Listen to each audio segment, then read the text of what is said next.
ওই কুলাঙ্গা, তুই ঘরের মধ্যে খাওয়ান রেখে এখানে চুপচাপ বয়ে রয়েছিস কিসের আশায়?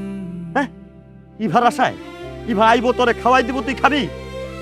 ওই চাষার বাচ্চা, তুই হইলি গরিব ফকিরনি, তুই ভালোবাসা করতে গেছিস কে? তুই জানোস না ভালোবাসা গরিবের লাইগা না, ভালোবাসা হইলো বড় লোক লাইগা। আব্বা, আব্বা সত্যি কি এবার বিয়ে হয়ে গেছে?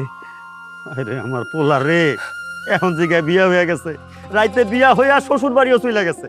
তুই তার কথা চিন্তা করে না খাই পুরে রইছস। আচ্ছা, শ্বশুর বাড়ি গিয়া পোলাও মাংস রেজালা খাইতেছে। আব্বা, আমার কি মনে হয় জানো, এই বিয়াতে এবার কোনো মত ছিল না। সান্ত্বনা লইতেছস? আরে রাজি না থাকলে এমনি এমনি বিয়া হয়? হুন, খাইলে খা, নাইলে অক্ষণে বাড়ি থেকে জাগা। তুই আমার সামনে না খাওয়া থাকবি, আমি দেখতে পারুম না। ভাজান রে, তুই বেকার আসিলি সেটাই তো ভালো আসিল, আমি তো মাইনা নিছিলাম। প্রেম করতে গেছিস কে? আব্বা, আমার না এইবারে খুব দেখতে মন চাইতেছে, একটা বার একটু দেখা করবো। না ভাজান, এই কাম ভুলেও করিস না। ওই চুলার শিকদার ভীষণ খারাপ লোক, তোরে যদি পায় তোরে জানে বাঁচা আর এক বোনা মাইরা ফেলাইবো। আমার একটা পোলা, তোরে ছাড়া আমি বাঁচতে পারবো না ভাজান। তুই সব ভুলেও চিন্তা করিস না। তাইলে আমি একটা কাম করি, আমি ঢাকায় চলে যাই। এটা ভালো বুদ্ধি, এটা ভালো বুদ্ধি। তুই অক্ষণ যা, অক্ষণ যা। তুই এনে যত থাকবি তুই এবার চিন্তা করবি।